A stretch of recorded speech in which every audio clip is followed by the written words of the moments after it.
সোনা স্কুলে যাবে, তো তার জন্য এই যে টিফিন বানাতে এসেছি। এখানে এই দেখো টমেটো, আলু আর মটরশুঁটি দিয়ে একটা তরকারি মতন বানিয়েছি, মানে এখনও কমপ্লিট হয়নি, শুধু প্রেশার কুকারে সিটি দিয়ে রেখেছি। তো ইভান এই তরকারি একদমই খাবে না, ও পছন্দ করে না। তো ওর জন্য দেখো এই যে আলু তুলে রাখছি। তো এই আলুটা ভালো করে মেখে রুটির মধ্যে দিয়ে দেবো, মানে আলুর পরোটা বানাবো। বাচ্চারা না খেলে যে মাদের কত কিছু করতে হয়। তো দেখো এই যে এইটুকু আলু মটর তুলে রাখলাম, আর এখন এইটা একটু জাল দিয়ে নেবো ভালো করে, মানে একটু ঝোল ঝোল হয়েছে। আর সমস্ত আলুটা ঘুটে দেবো, না বলে যে মা আলুটা ঘুটে দেবে তাহলে খেতে ভালো লাগে, তো সেই জন্য আর কি এই যে আলুটা এখন ঘুটে দেবো। তো চলো রান্নাটা করে নিই। আর এই দেখো এই যে আটাটা মেখে রেখেছি। তো এই সকালবেলাতে আমি খুব ব্যস্ত থাকি, তো ভাবলাম আজকে একটু শেয়ার করি তোমাদের সঙ্গে। ইভান ঘুম থেকে উঠেছে, তো দেখো এখন একাই ব্রাশ করছে, কি সুন্দর। আর হাতে রিমোটটাও নিয়ে নিয়েছে, এখন ও টিভি দেখছে আর ব্রাশ করছে। তো আমি এখন যাব ওর জন্য টিফিন বানাতে, তারপর ওকে নিয়ে যাব স্কুলে। এই দেখো, গুড মর্নিং, একটু গুড মর্নিং বলো বাবা। ইভানের জন্য টিফিন বানাতে চলে এলাম। আলু আর মটরটা এখন হাতাটা দিয়ে ভালো করে মেখে নিচ্ছি। এটা তো আমি বানাচ্ছি, এখন জানি না ও খাবে কি না, কারণ ও পনির পরোটাটাই বেশি পছন্দ করে, এইসব অতটা খায় না। কিন্তু পনিরটা নেই, তা কী করব।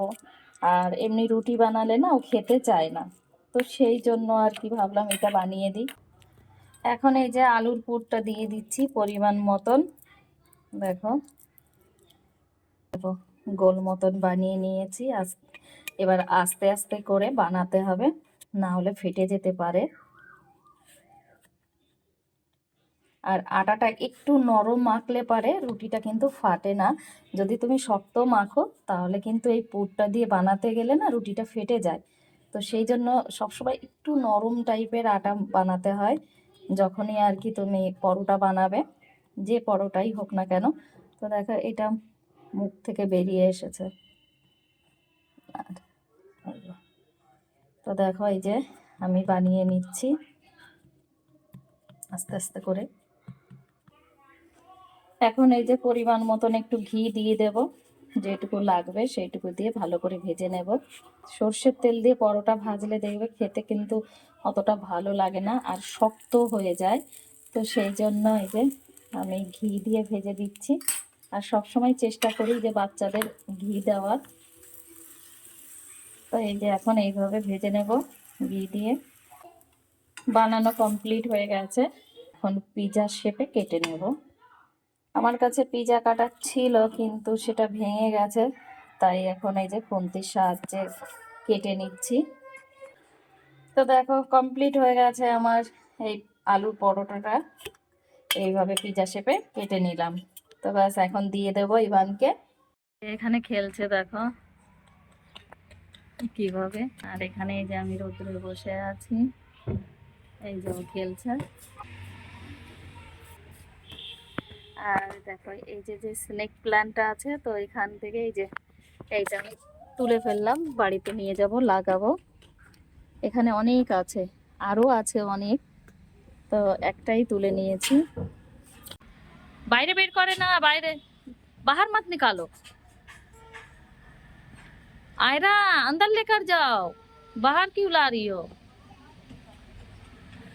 आयरा अंदर लेकर जाओ बाबू, बाहर खेलोगे। দেখো কেউ কথা শোনেন না, সবাই যার যার মতন খেলা করছে এখানে। কাণ্ড।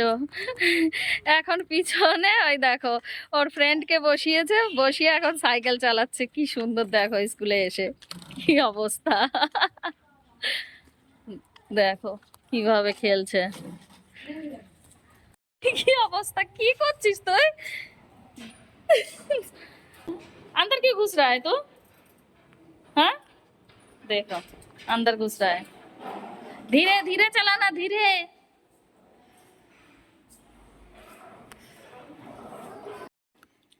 কি খাচ্ছিস, বিস্কুট। ওর দিদি এই যে স্কুল থেকে এসেছে, ওর বান্ধবীরা যাই খেতে দিক না কেন সমস্ত কিছু নিয়ে আসে। তো আজকে বিস্কুট দিয়েছে। হুম, এটা তুমি পরে খাবে? দুধ দিয়ে? দুধ বাবা! হুম, তো এইরকম প্রত্যেক দিনই করে, কম বেশি যাই পায় সব কিছু নিয়ে আসে ওর ভাইয়ের জন্য। হুম,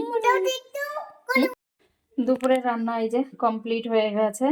তো সয়াবিন বানিয়েছি, আর স্কুল থেকে আসার পরে এত ব্যস্ত থাকি যে সময়ই পাই না। তো এখনই আবার সোনাকে খাইয়ে দেবো। তো বন্ধুরা, আমার ভিডিওগুলো তোমাদের কেমন লাগে? যদি ভালো লাগে তাহলে একটা লাইক, শেয়ার, কমেন্ট আর সাবস্ক্রাইব করে দিও।